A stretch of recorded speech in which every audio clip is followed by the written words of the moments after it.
Welcome to another unboxing video from theplayersaid.com. My name is Grant. Today I received this game, which is the newest offering. It's in the States of Siege series from R. Ben Madison from White Dog Games. The game is called Sword of Orthodoxy, The Rise and Fall of Byzantium, AD 421 to 1453.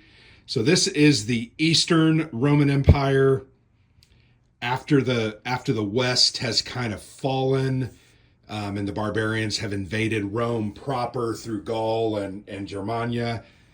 And this is out east where they are battling, the Ottoman Empire, barbarians of their own, but other cultures as they try to dominate kind of that Eastern Mediterranean area.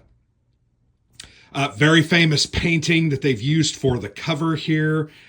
I think this is Emperor Constantine. Pretty cool looking kind of mosaic. And I may have gotten the name wrong. I feel like this is Emperor Constantine, but maybe it's not.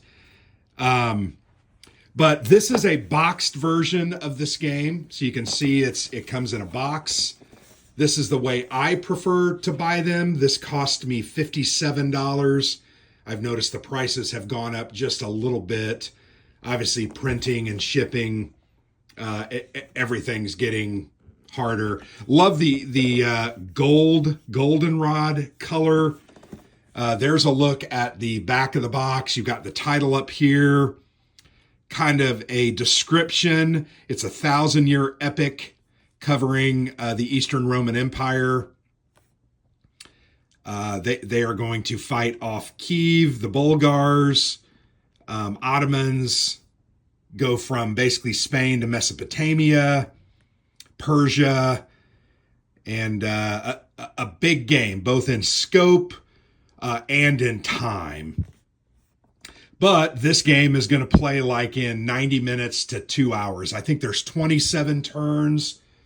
And it's going to play in 90 minutes to 2 hours. Not overly complex, very involved, though. I would say you'll notice there's a whole bunch of counters here. I'll show them to you here in a minute when we open the box. Some of them are conditions or events that have happened. Some are your soldiers. Some are the invading armies, Persia, Saracen. You're going to build monasteries, other things, and these all represent different aspects. This is one of the turn chits that you're going to draw, one of the 27, and that is going to drive the game. There's also an example of one there. The game components, there's an 18 by 18 game map, and it is full color, 176 double-sided counters. There are 3 different kind of play aids. One is a counter tray, where you're literally going to line up your counters on that. Very much helps organize the game and also keep the game flowing so you're not diving in and looking for counters as they come up or arise. Synopsis of Histories card, that's kind of your event, your turn events. We'll look at that as well. And then a game setup sheet with a campaign, and I think it has another scenario.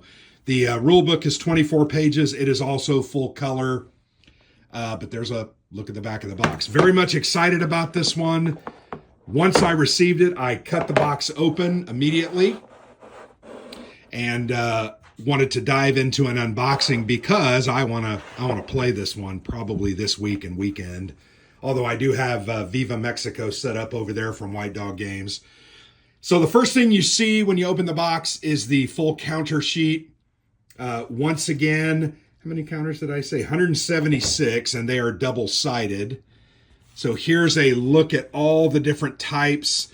So here are the round chits.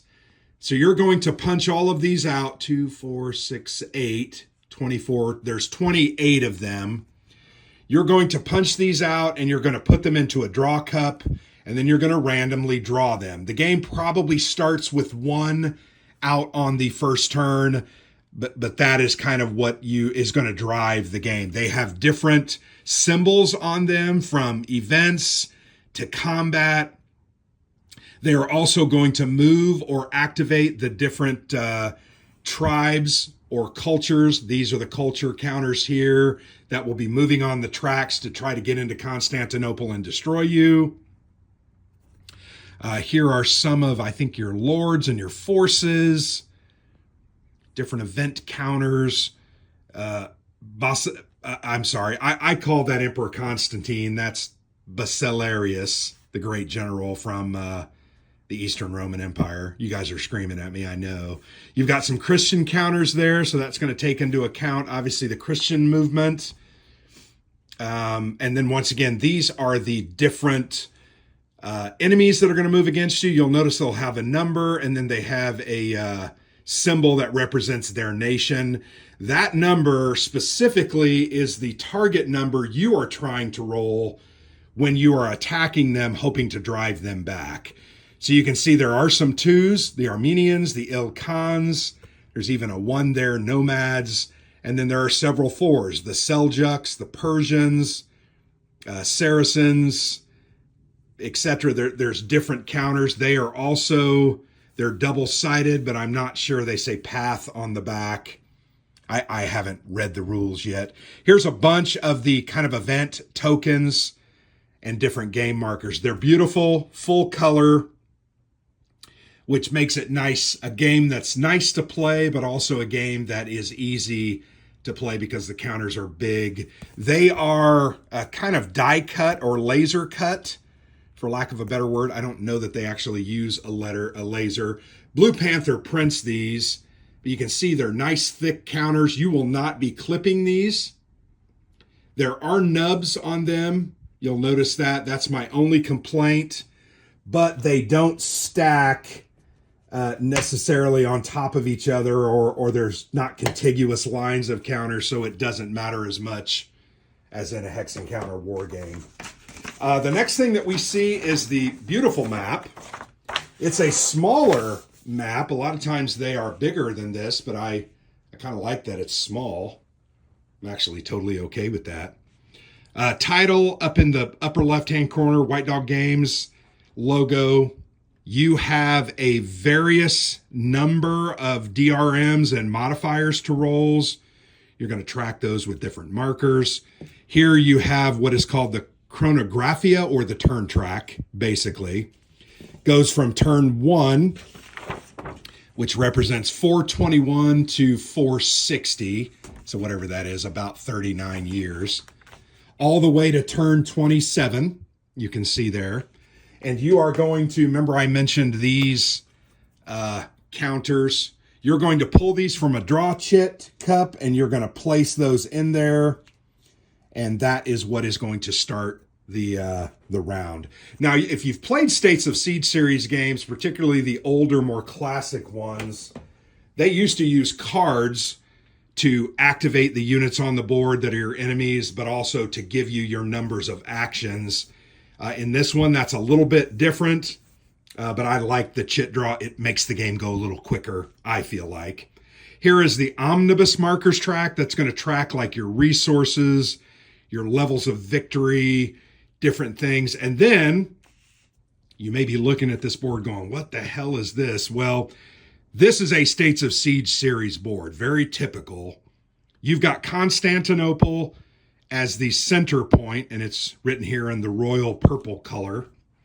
Then from that, you can see 6 different lines going to different boxes or tracks of boxes. So here you have the North, Italy and the Balkans, Africa, Crete. This track is called Homeland for Syria, Homeland for Persia, Homeland for Iberia. And these enemy units, all right, let's go ahead and put this Persian unit. It's going to tell them to start at a certain point. And when they are activated on these chit draws, you are going to advance them one more step towards Constantinople. If they ever get into Constantinople, you can lose the game. If you can't get them out, stop them, defend. I know in this one you can build walls. guard towers and other things that potentially will help you stop them from moving. But that's the way ultimately you're going to lose the game, is one or several of these enemy units are going to get into Constantinople and basically destroy you. But you can see a number of boxes. These on the left, these appear to be barbarian tribes. They mention tribe here in these kind of circles. They probably coincide with, here's the Goths, the Vandals, the Moors. These probably coincide and go into these, but I'm not really sure. But you can see they're going to build up in here, and they can attack you and overwhelm you. So this actually kind of uses a mix of the systems that Ben's used over the years. It looks like it's a horizontal model over here on the left, where units are going to build up, and a certain amount of units, they will sack you. Whereas over here, they're going to advance down the tracks, and you've got to stop them. Different administrative boxes: Dynasty, Patriarch, Basileus, all different types of little, and you're going to place markers in those when those are active. Spain, Sicily, and Rome over here if you conquer them. Then at the bottom, you have some play aids. There are various reforms that you can get accomplished or passed that are going to affect the game. Banking limits, you're going to be able to build different numbers of monasteries, which is something that's going to gain you victory points.